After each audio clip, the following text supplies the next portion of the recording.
What we need is not more medications, but more education, because the best prescription is knowledge.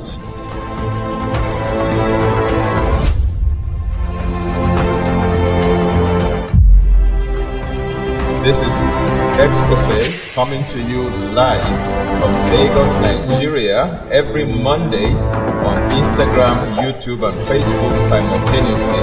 I'm your regular host, Tony Akinyemi. Don't forget, what we need is not more medication, but more education, because the best prescription is knowledge.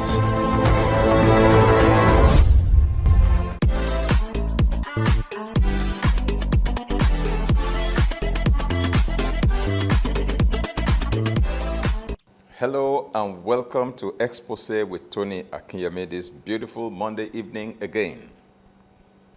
Wow. Last week was something else. I do believe you were blessed as I shared those ingredients with you on how to do life in a way to enjoy a rich and satisfying life.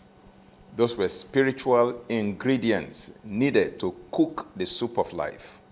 Many people overlook them. That's why their lives don't end beautifully well. But I pray that God will give you the wisdom and the grace to make use of those nuggets. And now, so we are back on the main theme for this season, which is teas and spices. And today being the penultimate Monday in the month of September, precisely September 22, 2025, I want to share with you a few more spices, herbal spices. And maybe we'll conclude this particular season on teas and spices next week, Monday, by the special grace of God, if Christ tarries. And so we'll be talking about 2 or 3 more spices today and then additional ones by next week on this same platform. Don't forget, what we need is not more medication, but more education. Before we went on that interlude last week, in the previous week, the last 2 spices I discussed were cardamom and cloves. And today, we are going to spice number 18, and that is paprika. Paprika.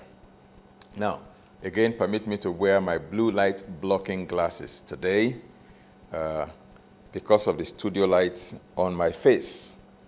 Okay, paprika has health benefits. It also enhances the flavor, or probably even brings on board its own flavor to our meals. It's a spice made from ground red peppers.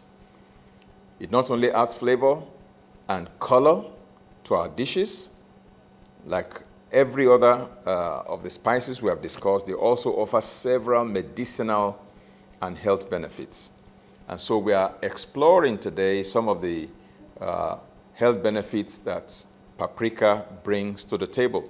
You know, we've talked about cayenne pepper, we've talked about black pepper, and this is another kind of pepper that we're talking about today, paprika. It's rich in antioxidants as well. It contains powerful antioxidants, including carotenoids, such as beta-carotene, such as lutein, and you know that beta-carotene is what the body converts to vitamin A, which is good for our eyes. Lutein is also very good for our eyes. Zeaxanthin is also good for our eyes. So you can see paprika has a lot to offer in terms of its antioxidant effect as well as eye health. Now, these compounds help to neutralize free radicals. They reduce oxidative stress and potentially lower the risk of chronic diseases. Paprika also offers anti-inflammatory properties. The active compounds in paprika, just like in cayenne pepper as well and many other peppers, you know, such as capsaicin, have anti-inflammatory effects.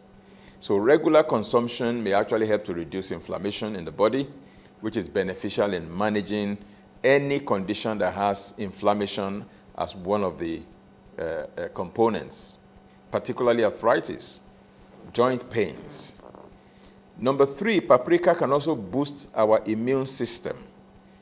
It's a good source of vitamins A, C, and E. These are antioxidant vitamins and also support immune health. You know, these vitamins are essential in maintaining a healthy immune system. Vitamin A, vitamin C, vitamin E. In fact, there are products that are on the market, supplements, that are compounded with vitamins A, C, E, and selenium. All right? They are potent antioxidant products. Okay? Swanson Vitamins has got one product like that has, you know, vitamin A, vitamin C, vitamin E, and selenium. It's called ACES, Antioxidant Powerhouse.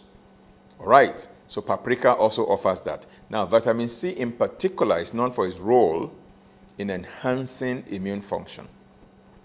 And number 4, Paprika can also improve digestion. The presence of, you know, certain compounds in paprika can actually stimulate the production of digestive juices, you know, and that can potentially aid in digestion. Additionally, the anti-inflammatory properties may also help to soothe gastrointestinal tract health. And like I mentioned earlier, because of the, you know, vitamin A, which can come from beta-carotene, and the lutein and the zeaxanthin that is present in paprika, it promotes eye health as well. The carotenoids, particularly lutein and zeaxanthin, are known to support eye health, and they may help to prevent, you know, ARMD. ARMD. ARMD stands for age-related macular degeneration, one of the major causes of vision loss, particularly as people advance in age. ARMD, age-related macular degeneration. Now, these carotenoids in paprika, lutein, zeaxanthin, they can help to prevent ARMD, to prevent cataracts. Okay? Now, number 6, paprika can also support heart health. You know, it may help to improve circulation, thereby supporting cardiovascular health due to its antioxidant and anti-inflammatory properties as well. And some studies actually suggest that paprika can help to lower blood pressure and cholesterol levels as well. Just like some of the other herbs and spices, paprika can also enhance our mood, thereby improving our mental health. Capsaicin, the main and the active ingredient in most peppers, particularly the hot ones, you know, has been shown to stimulate the release of endorphins. Endorphins help to improve our mood, and they can also serve as a mild analgesic, painkiller. You know, when you're happy, when you're excited, when you laugh, a good belly laugh, you're actually pumping out into your bloodstream a lot of endorphins. Those are the good hormones. Endorphins, serotonin, melatonin, these are hormones that are very, very good for your well-being. Some of them relax you, some of them make you feel happy, some of them make you sleep well. Like melatonin makes you to sleep deeply, refreshingly. Serotonin makes you feel good, okay? Endorphin is the feel happy hormone. And paprika is said to be able to stimulate the release of endorphins. And that can help to both alleviate pain as an analgesic, a mild analgesic, of course, and then improve your mood. So regular consumption of paprika may actually contribute to mental health, you know, better mental health. Number 8, paprika can also support weight management. Some studies suggest that capsaicin can boost metabolism and can help for those who want to lose weight. It can also help to increase, you know, your energy expenditure, as well as reduce your appetite and your cravings. That way you won't just be consuming junks all over the place. Number 9, part of the cosmetic benefit that paprika brings to the table is that it can improve skin health. The antioxidants in paprika can benefit the skin by reducing inflammation and oxidative stress, potentially preventing premature aging and skin damage. And number 10, paprika also possesses due to some research that has been done, cancer prevention potential.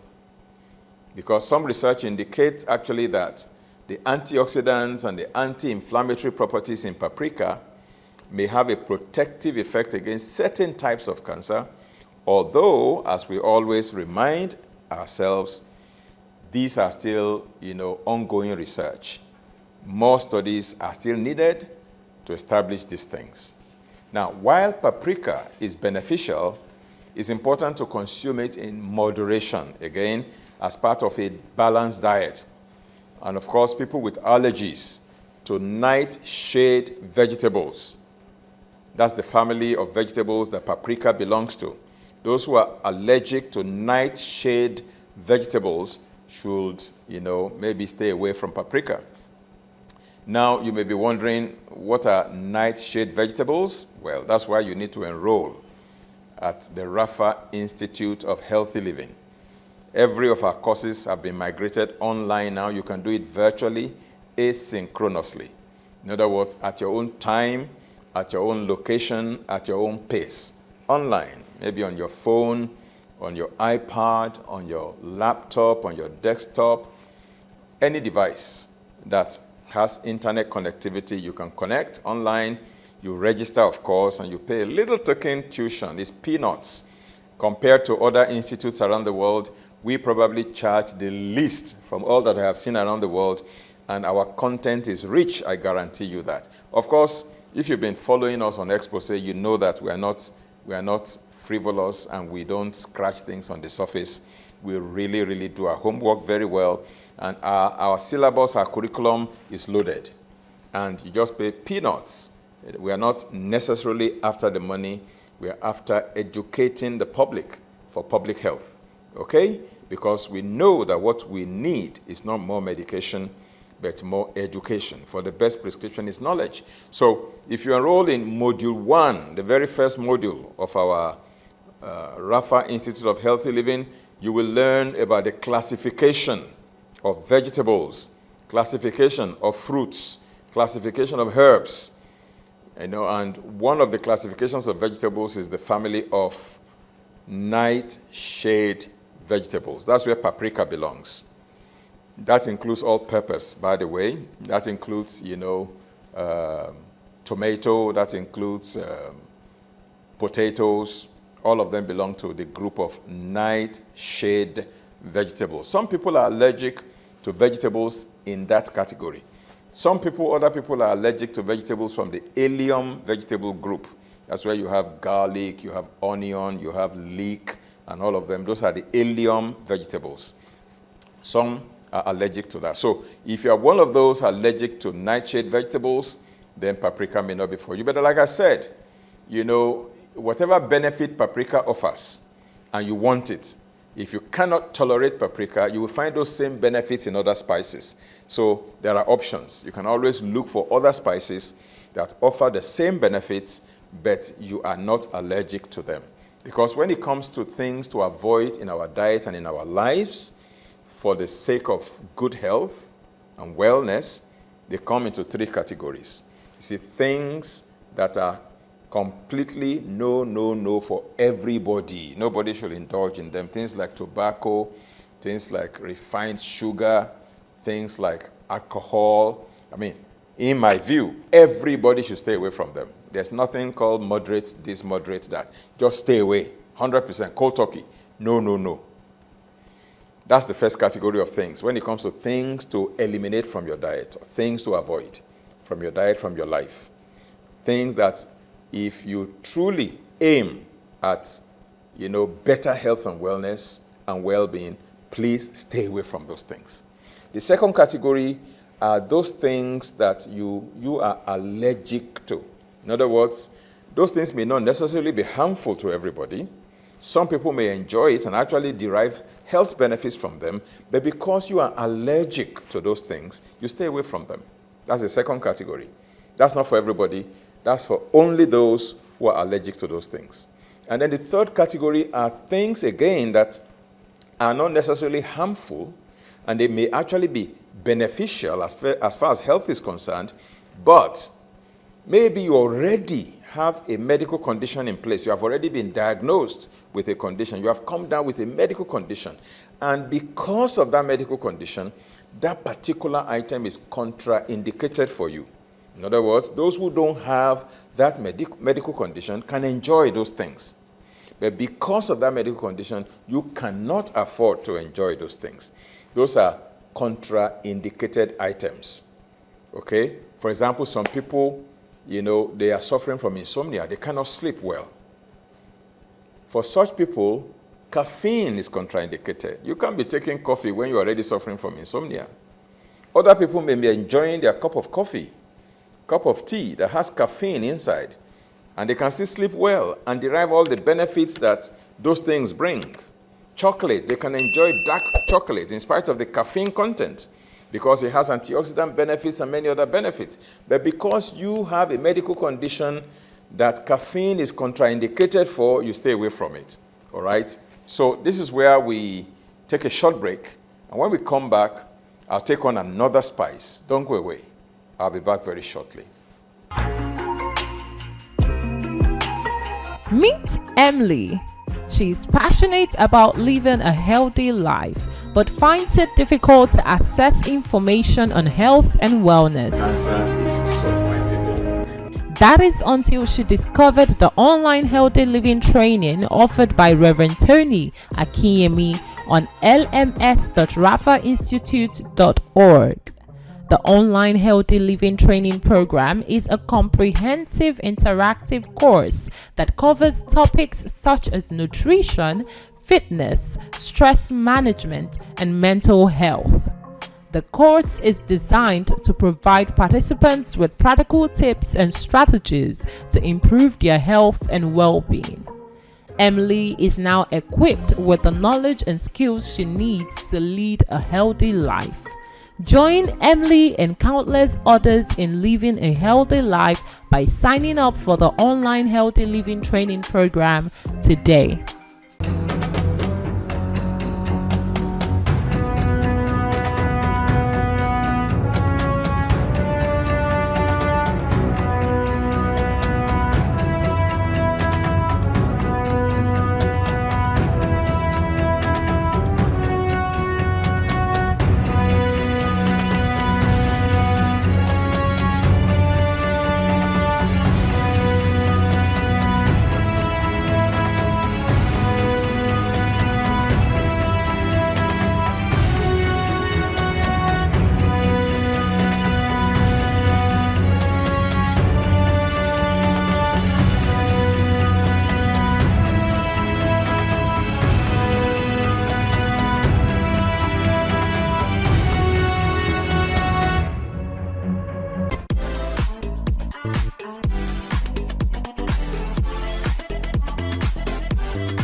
Welcome back. We are still on Exposé with Tony Akinyemi. If you are just joining us, just know that we're discussing teas and spices. And we're currently on spices. We've dealt with teas already. And this is the penultimate episode. Next week will be the final episode in this season of teas and spices. All right. We dealt with paprika in the first half, which is a form of pepper, actually. And now in this second half of today's episode, we'll be talking about another thing that we can use as a spice, and that is sage, S-A-G-E. Botanical name is Salvia officinalis. Salvia officinalis. It's a popular culinary herb. It's been used for its medicinal properties and many other health benefits for centuries.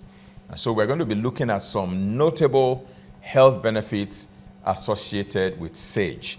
Like virtually all the other spices, sage is not left out of these ones. It has antioxidant properties and anti-inflammatory effects as well.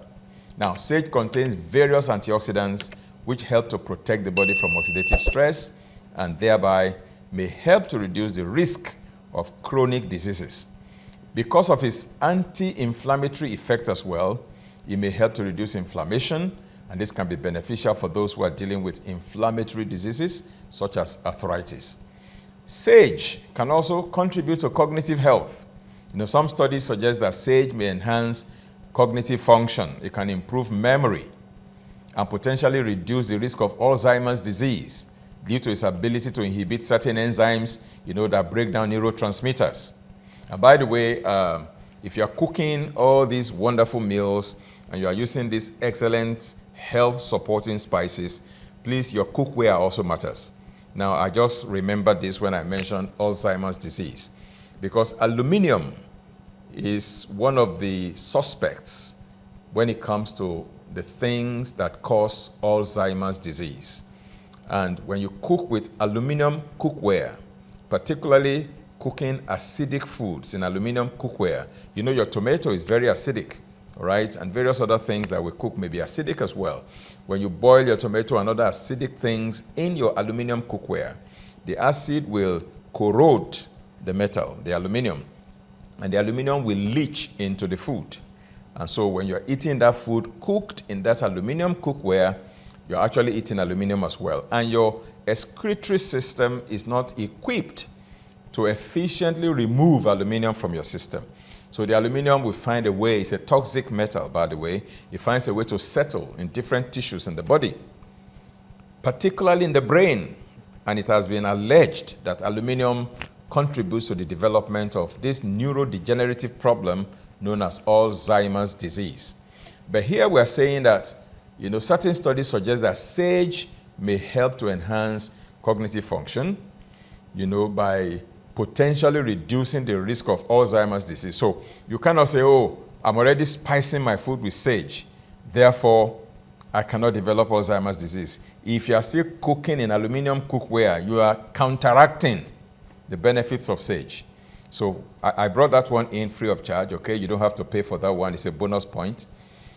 Yes, use your sage and various other spices that can help to boost cognitive health, but also remove triggers and toxic elements that can impair cognition, that can impair brain health, okay? One of which is aluminum. So don't cook with aluminum foil. All over Nigeria, I see people wrap their fish in aluminum foil and they grill their fish in aluminum foil. That's bad habit. Some people even make moi moi in aluminum foil. Some restaurants will wrap the food that they're selling in aluminum foil to keep it warm. Those are bad practices. No, no, no to aluminum. All right? Now, another benefit of sage is its support for digestion. It's a digestive aid. It's been traditionally used to alleviate digestive issues, bloating, indigestion, and it may also, do something else. It may stimulate bile production. Bile is produced in the liver, is stored in the gallbladder. It's a green, very bitter liquid. I mean, those of us who have slaughtered chicken or animals before, you know that in the liver there is this sac, green in color, that has a fluid inside. That green sac is the gallbladder. The fluid inside is the bile. In Yoruba language, they call it ororo. Ororo. The ororo of chicken. If you mistakenly burst that gallbladder and allow the bile content to spill on the chicken you are trying to dissect, you have ruined that chicken. Everything will be bitter like bitter leaf.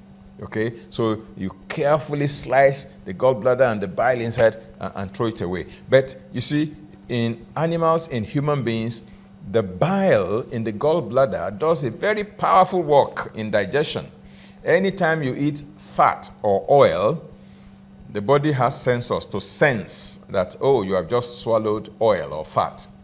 And that would trigger the liver to start squeezing and squeezing and squeezing out bile from the gallbladder. And the gallbladder will release the bile through the bile duct. And the bile will be dripping into the small intestine, toe inside. What does it do? Bile will first of all emulsify that fatty food that you ate, that oil that you ate. Bile will first of all emulsify it. After it has been emulsified, that is when your fat digesting enzymes will now act on the emulsified fat. So bile is the forerunner to start work in fat and oil digestion. And then enzymes will take over after the emulsification. And it makes it easy for the enzymes to digest the fat. So what we're saying here is that sage, when you use it as a spice or maybe tea, okay, it can help, to stimulate bile production. And that makes a lot of bile available to emulsify fat and improve fat and oil digestion in your digestive tract. Now, for women also, sage can provide some relief for perimenopausal and menopausal women. Sage has been studied for its effects on menopausal symptoms, particularly hot flashes. It may have estrogen-like effects that can help some women, to manage these menopausal symptoms, with grace. Now, number 6, sage can also, offer some antimicrobial properties. The essential oils in sage actually possess, some antiseptic, antimicrobial activity and may help to fight infections. Now, it's been used in traditional medicine to treat sore throats, respiratory infections, and what have you. In terms of mental health, it can also enhance our mood. Sage has been associated with mood improvement. It may help to reduce symptoms of anxiety, of depression, and possibly due to its calming effects on the nervous system. Sage can also help in blood sugar regulation. Research, some research that have been conducted already indicate that sage can help lower blood sugar levels by improving insulin sensitivity, just like the other herbs as well, making it potentially beneficial for people with diabetes. When it comes to skin health, the cosmetic benefit, the anti-inflammatory, antimicrobial properties of sage can also be beneficial for skin health. It can help to treat minor wounds and skin irritations. And for respiratory health, sage may help to soothe respiratory issues, including coughs, colds, and what have you, because of its anti-inflammatory and antimicrobial properties. And some people actually use sage tea or gargles for throat irritation. When they have irritation in their throat, they make sage tea and use the lukewarm tea to gargle. They put it in their mouth and bend their heads backward, and the tea goes to the throat, and then they do, that's gargling, and it helps to actually soothe sore throat and throat irritation. Now, so it's very important to note that whereas sage has a range of potential health benefits, we always must be guided, especially women who are pregnant or breastfeeding, but then I must say that sage is generally safe, particularly when you use it in culinary amounts. What do we mean by culinary amounts? That's the little amount that you use to spice your food. That shouldn't be a big problem. I mean, for example, when you are using herbal spices in cooking, sometimes you may not even use up to a teaspoonful of the herb. Maybe a quarter teaspoonful, half teaspoonful, maybe maximum a teaspoonful of the herb. So that is what we call culinary amount. Very tiny, if it's just to enhance flavor or add its own flavor and then bring these health benefits that we're talking about. Now, what I would do is that I will start on the third herb for today, but I won't finish. We will finish next week by the grace of God. Okay, and that herb is our herb number 20. Herb number 20, and that is fenugreek. Fenugreek. Now, fenugreek is Trigonella phenum greecum. That's the botanical name. It's a herb that has been used for centuries in traditional medicine and cuisine, and it offers several medicinal and health benefits that are supported by various studies. And, fenugreek can also, the most important health benefit for me that comes to mind when the name fenugreek is mentioned is blood sugar control. That's the number one that comes to my mind, because the seeds, fenugreek seeds, may help to lower blood glucose, and it does so by sharpening or improving insulin sensitivity and making, the body respond, the receptors, insulin receptors in the body respond better to the action of insulin on them when you spice your food with fenugreek. Sometimes it's taken also in capsules as a supplement.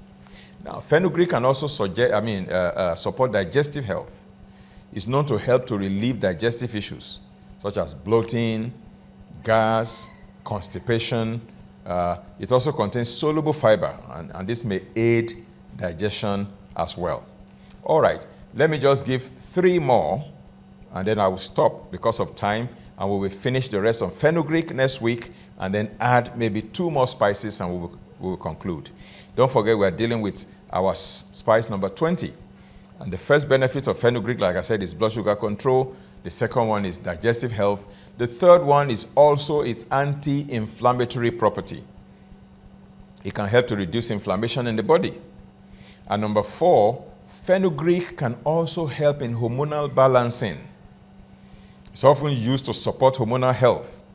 It's been shown to increase breast milk production in nursing mothers, and it may improve symptoms, associated with menopause. So nursing mothers, that's one kind of tea you want to drink or one kind of spice you want to use in your cooking to boost lactation, to boost breast milk production, to nurse your baby. Fenugreek can help with that. And women in menopause or going through menopause or perimenopausal, fenugreek is another very wonderful herb. Diabetics, that's a wonderful spice that you can use in preparing your meals. Let me just add 1 more, and then we're going to continue from there next week. Fenugreek can also help in cholesterol management. Some studies actually suggest that fenugreek can help to lower cholesterol levels, particularly bad cholesterol, LDL cholesterol. And of course, that may end up reducing a person's risk of heart disease. So go on spicing your life by spicing your meals, your cooking, your food preparation with these spices. When I come your way next week, we continue where we left off today. Don't forget, what we need is not more medication, but more education. For the best prescription is knowledge. See you next week. God bless you. Have a terrific time. I love you. Bye-bye. Meet Emily. She's passionate about living a healthy life, but finds it difficult to access information on health and wellness. Answer is survivable. That is until she discovered the online healthy living training offered by Reverend Tony Akinyemi on lms.rafainstitute.org. The online healthy living training program is a comprehensive interactive course that covers topics such as nutrition, fitness, stress management, and mental health. The course is designed to provide participants with practical tips and strategies to improve their health and well-being. Emily is now equipped with the knowledge and skills she needs to lead a healthy life. Join Emily and countless others in living a healthy life by signing up for the online healthy living training program today.